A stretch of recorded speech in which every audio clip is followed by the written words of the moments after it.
The Best Christmas Pageant Ever is hitting theaters in November. I'm pleased to be joined with director Dallas Jenkins, producer Kevin Downs. And, I want to get both of your opinions, but Dallas, maybe we'll start with you. What are you hoping people are going to take away after they watch this film? Well, I'm hoping they take away the same thing that I did when I first read the book 20 years ago and said, I have to make this movie. It's ultimately not, it's a comedy, it's fun, it's a Christmas, hopefully a Christmas classic. But at the heart of this story, this is a Jesus story. And the last words of the book are the last words of the movie. Unto you a child is born. And the consequences of that, the amazing rewards and consequences of that, are that you want to live out the story of Jesus. You want to take the gift that he gave and give it to others. You want to treat people better. You want to understand and appreciate the story more for yourself. And so I think that what we've seen from audiences who've seen the movie already is they come away tears streaming down their face, even though they've laughed, but they've also gotten the heart of this message, which is, unto you a child is born. And when you fully understand that, it changes your life. And Kevin, what about you from your perspective? What are you hoping the main message viewers are going to take is? Yeah, look, it's very rare to have a feel-good Christmas family movie that you can go as a Christian family and experience in the theaters, and then talk about it afterwards, whether there were funny things you liked or whether there was serious, heartfelt moments, what the nativity story, what you saw for the first time as children or even adults. Just because the way that Dallas weaves that part of the story in at the end is something that's really a fun conversation. And so obviously we want families to be entertained. We want them to enjoy it.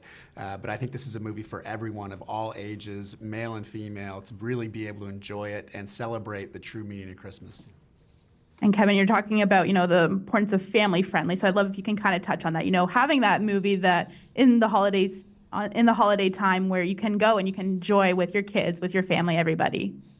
Yeah, what's interesting is when Kevin and I have been doing this for over 25 years, and there's been lots of successful faith-based projects, but there hasn't really been one where it's actually not just safe for kids, but actually kids will truly love it and laugh and get it.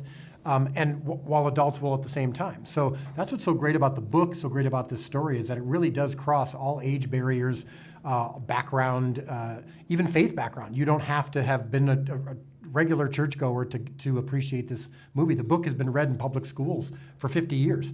And so that's what was unique about it, is that it's funny, it's heartfelt, but yet it really has a message that doesn't feel like it's exclusionary or that it's not for everybody, which is what you really hope for when you do a movie like this, is that everyone's going to show up at the party. And it's an event film that was shot right there in Winnipeg. Yes. So, Winnipegians, you want to come out and look at all the great locations that we use to tell this beautiful, heartwarming story. And what was your favorite, Kevin, what was your favorite memory coming and filming in Winnipeg? My favorite memory is the weather, of course. Our coldest day was -40. Didn't know it got that cold, and people in Winnipeg are like they just brush it off like just another walk at the beach, day at the beach for them. So I'm really actually in awe of how you guys handle the weather. The thing I was most impressed about is you guys clean up your roads like nobody's business. I mean, it's really something else. Down here in Nashville, where I'm from, it's like if it literally, I think it snowed an inch and a half and schools were shut down for a week. And but you guys, I mean, it's like those plows are out and the roads are cleaned and lickety split. So I'm very impressed with what you got going on up there. Yeah, they're used to taking care of the snow on the roads and everything. And I just want to thank you both for joining me today and just talking about this movie. And we're excited to just see how it turns out, how God's even going to use it connecting families this Christmas. Yeah, we think it will, but thank you for having us. Thank you.